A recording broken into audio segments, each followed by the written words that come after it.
Sehingga saking kerennya Allah itu bisa khitabun lil makdum. Ini di sini nanti ada contohnya. Sesuatu yang enggak ada kemudian Allah bilang kun menjadi ada. Sehingga Allah itu enggak bisa dibantah, enggak bisa ditentang karena bisa apa saja. Karena asbabul qudrah adalah al-khalqu. Kalau dalam ilmu tafsir, kalau sampean dalam ilmu manusia kan gini, sebabnya melihat itu mata. Kalau dalam ilmu tafsir enggak, yang bisa menjadikan Anda melihat itu menciptakan. Saya ulang lagi ya, jadi kalau dalam ilmu tafsir, asbabur ru'yah itu al-khalqu, bukan al-basar. Ala asrarihim wa ala niyatihim. Munfaridun bitadbiril malakah. Yasma'u wa yara wa yu'ti wa yamna wa yuthibu wa yu'aqib wa yukrim. Jadi begini maksudnya. Khitab itu otoritas dari minal a'la ilal adna, dari yang lebih kuat ke yang lebih bawah, itu namanya khitab. Kemudian harusnya kita semua sebagai manusia itu sebenarnya orang yang tidak sah memberi khitab, memberi perintah. Karena kita sendiri tidak berstatus khalik, pencipta. Jadi misalnya gini, saya janji sama sampean besok datang ke saya, kamu tak kasih uang.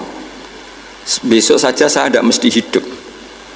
Jadi janji itu sudah salah, besok saja saya tidak mesti hidup. Kalaupun hidup saja uang saya terbakar atau dicuri orang. Maka di sini dibutuhkan otoritasi khitab, harus diberikan zat yang punya otoritas penuh, yaitu zat yang nggak akan mati, yang nggak akan lumpuh, yang nggak akan mengalami satu gangguan sosial. Sebab itu dalam pandangan ulama tafsir itu punya akibat, saya ulang lagi, punya akibat bahwa hanya Allah yang berhak memberi apa? Khitab. Sehingga saking kerennya Allah itu bisa khitabun lil makdum. Ini di sini nanti ada contohnya. Sesuatu yang enggak ada kemudian Allah bilang kun menjadi ada. Sehingga Allah itu enggak bisa dibantah, enggak bisa ditentang karena bisa apa saja. Karena asbabul qudrah adalah al-khalqu. Kalau dalam ilmu tafsir, kalau sampean dalam ilmu manusia kan gini, sebabnya melihat itu mata. Kalau dalam ilmu tafsir enggak, yang bisa menjadikan Anda melihat itu menciptakan. Saya ulang lagi ya, jadi kalau dalam ilmu tafsir, asbabur ru'yah itu al-khalqu, bukan al-basar. Kalau kamu melihat karena mata, berarti setelah jauh tidak bisa melihat. Atau setelah tertutupi tidak bisa melihat. Tapi kalau kamu mengetahuinya karena menciptakan, maka kapan saja bisa melihat. Misalnya gini, saya punya emas 1 gram, kecil sekali 1 gram. Saya tanam di dalam Monas, kedalamannya 1 meter. Mbok saya sudah di Jogja, saya tetap tahu bahwa di Monas kedalaman 1 meter ada emas 1 gram. Kenapa? Karena saya yang menciptakan, yang mengatur itu semua. Sehingga setelah saya di Jogja, setelah saya di mana-mana tahu bahwa di Monas itu ada emas 1 gram dalam kedalaman 1 meter. Sehingga Allah ketika mengatakan saya ini zat yang super tahu, itu kata Allah gimana? Ala ya'lamu man khalaqo. Ala ya'lamu ana ta ora ngerti sapa man wong zat khalaqo kang gawe sapa man. Masa orang yang menciptakan kemudian tidak tahu? Jadi awal tahu itu karena menciptakan. Tapi kita sudah lama jadi bodoh karena kita tahunya pakai mata. Sehingga kita mengatakan bagaimana orang buta bisa tahu wong dia buta. Kalau dia yang menciptakan tetap tahu. Tadi misalnya orang buta di kamar mandinya masang paku atau masang apa, dia tahu kalau di kamar mandi saya ada paku. Kenapa kok tahu? Karena yang masang saya. Nah, ini penting saya utarakan supaya nanti itu gampang analisis ayat-ayat berikutnya. Otoritas itu, otoritas khitab itu harus diciptakan dulu. Nah, baru setelah punya otoritas, saya ulang lagi, baru punya hak khitab. Nah sekarang enggak, para raja, para presiden, para dosen, para kiai itu sering melancarkan khitab, sementara dia tidak menguasai apa yang akan terjadi. Makanya Allah mengkritik kabura maktan indawoi antakulu ma la tafalun. Itu salah besar ketika kamu seakan-akan memegang otoritas pada sesuatu yang sebenarnya kamu tuh tidak pernah melakukan, tidak pernah ikut menciptakan. Misalnya, cong kowe nak nurut aku, sebenarnya mesti uripmu kepenak. otoritas itu dari siapa coba? Urip kepenak ya di luar wilayah kita, kehidupan besok juga di luar wilayah kita.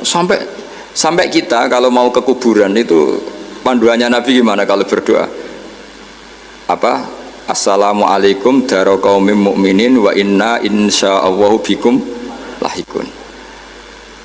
Salam untuk kalian semua dan kita insya Allah suatu saat akan bertemu, insya Allah. Padahal mati itu adalah satu keharusan.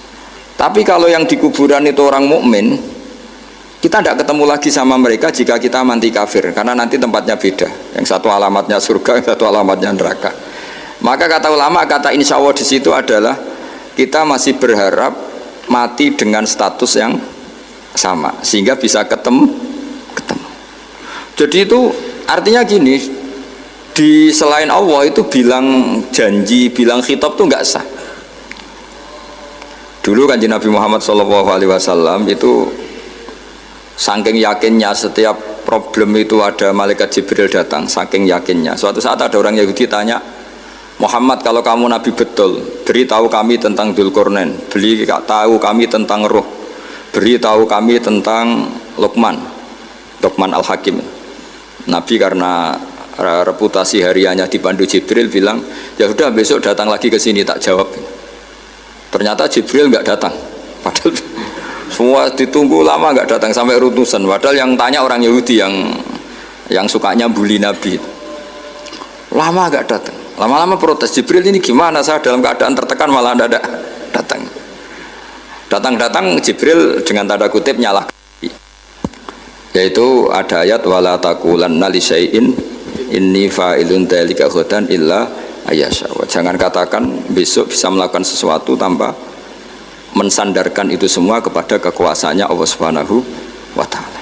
Akhirnya semenjak itu Nabi mensyariatkan kalau kamu janji harus mengatakan insyaallah.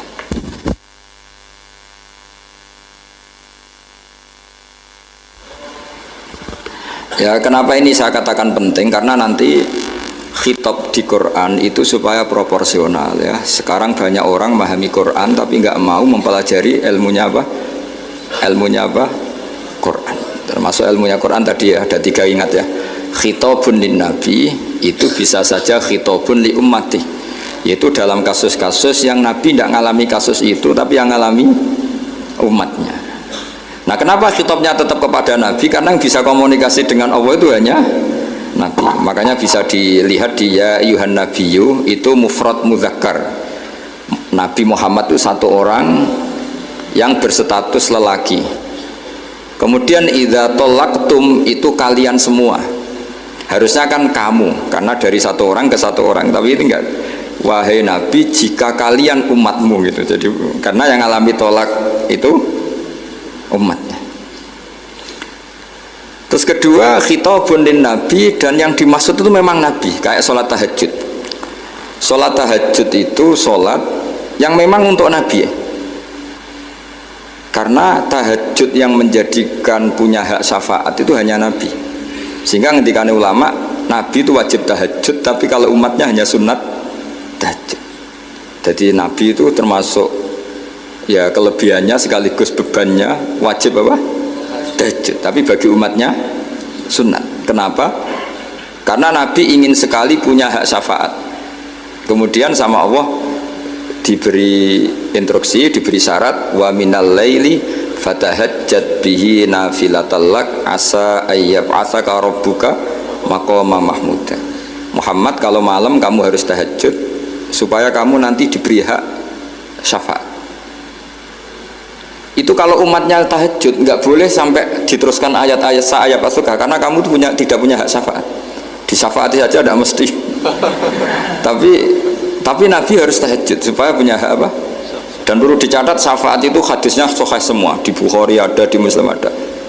Cuma orang berlebihan cara menolak syafaat atau mengimani syafaat. Ada yang berlebihan ngimani sampai tidak pernah ngamal baik, mentang-mentang nanti dapat syafaatnya Kanjeng Nabi. Ada yang nggak percaya syafaat.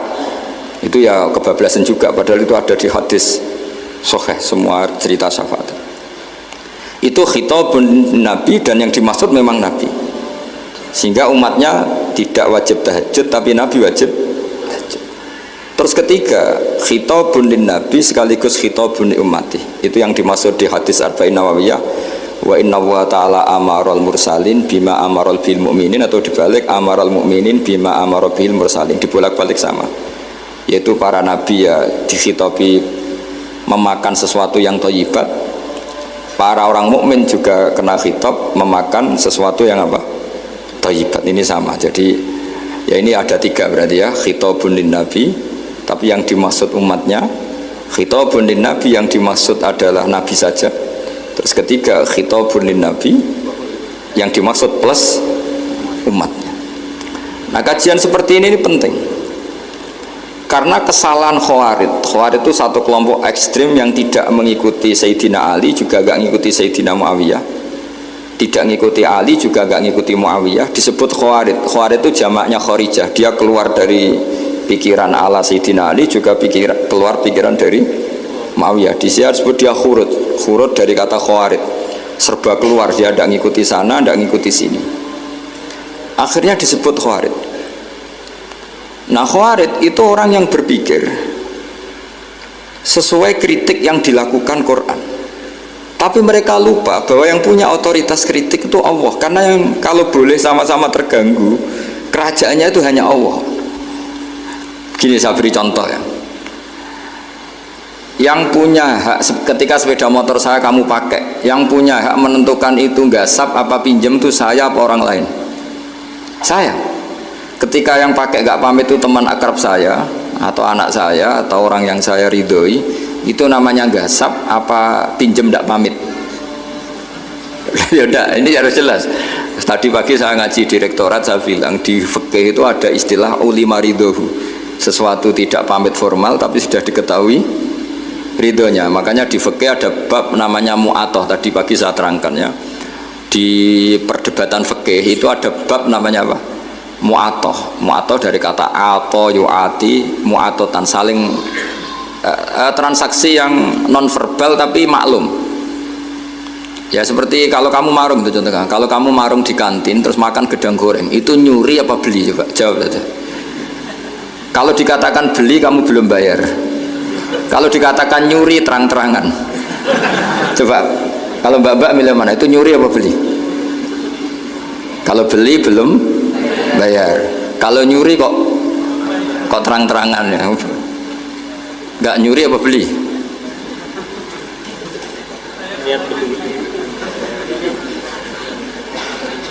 Jadi ada gedang goreng di warung, kamu datang langsung makan, ada kerupuk dimakan, ada telur asin dimakan, itu nyuri apa beli? Nah, itu kalau orang fikih dibabkan kitabul bai'il mu'atoh, akad beli lewat jalur mu'atoh. Menurut Imam Abu Hanifah seperti itu dikatakan beliau pakai dalil al-adat muhakamah, bahwa adat itu berposisi seperti hukum. Karena posisi di warung, maka ngambil di situ dianggap memulai akad jual beli. Tapi karena ini sesuatu yang potensi masalah, Imam Syafi'i mengatakan itu enggak baik, enggak sah. Karena nanti kalau asumsi kamu gedang goreng itu 1.000, ternyata diregani 5.000 kan mangkel. Nah itu resikonya di situ, ya kan? Tapi kalau misalnya itu dikatakan, makanya Imam Syafi'i mengatakan itu profesional. Itu namanya ghormu. Ketika Anda bayar 5.000, itu namanya tebusan kesalahan. Jadi Imam Syafi'i melihat itu tidak jual beli, tapi tebusan kesalahan. Sehingga kalau saya jadi hakim, misalnya pembeli bilang asumsi saya 1.000 Gus, terus kata baik, kata penjual, enggak Gus itu tak jual 5.000, saya harus memenangkan baik. Memenangkan siapa? Penjual, karena penjual adalah pemilik gedang goreng itu, dan posisi yang makan adalah perusak barang orang lain. Gitu. Sehingga dimenangkan penjual, ya dimenangkan penjual. Kenapa dimenangkan? Karena cara berpikir fikih, karena dia yang punya otoritas itu, punya otoritas kepemilikan. Itu dalam fikih madzhab apa? Syafi'i. Nah, itu penting dalam analogi surga dan neraka. Orang Khawarij itu kalau ada orang dosa itu dikatakan sudah tidak Islam lagi, dia sudah keluar dari Islam. Orang dosa itu wajib disiksa oleh Allah. Mereka bilangnya ya wajib. Dalam kelompok Islam itu ada kelompok namanya Khawarij, orang yang sangat ekstrim dalam berpikir. Dia mengkafirkan orang yang melakukan dosa apa? Besar, dihukumi kafir. Tapi pendapat ahli sunnah tidak, orang dosa besar ya dosa saja, tapi tidak usah dihukumi kafir. Kenapa? Cara berpikir ahli sunnah, surga neraka itu milik Allah. Kalau yang punya saja tidak apa-apa, ngapain ada yang ribet? Yang punya surga neraka itu Tuhan, dan Tuhan memanggil-manggil orang yang salah itu disuruh tobat. Anibu ila rabbikum, wahai hambaku yang berlebihan, yang masih dosa, ayo kembali ke saya. Kapan saja kembali ke saya tak terima. Sehingga dalam mazhab ahli sunnah, otoritas khitab, otoritas kepemilikan yang berhak ya yang punya, orang lain itu nomor 2. Sehingga tadi kalau Anda bawa kayak motor saya dan Anda teman akrab saya, tidak pamit saya, kalau saya bilang itu nggak apa-apa ya nggak apa-apa, kalau saya bilang apa-apa ya apa-apa, nggak penting orang lain. Sehingga ini wilayah yang agak sensitif, tapi ini ilmu, mau tidak mau kita harus dengar. Sehingga di fikih ada bab ulima ridho. Misalnya ada orang makan gedang goreng di warung terus ditangkap Pak polisi, wah ini pencurian, mesti bakulnya nggak terima, enggak pencurian, memang tak jual. Nah, yang kasus begini, ini yang kasus, ini mungkin kasusnya anak-anak yang masih kos atau masih mahasiswa. Warung kantin dijaga ibu-ibu, ada anak makan lahap, dikira belinya cash. Setelah dimakan ternyata akadnya utang. Nah, itu pertanyaannya itu halal apa enggak? Karena asumsi baiknya monggo-monggo.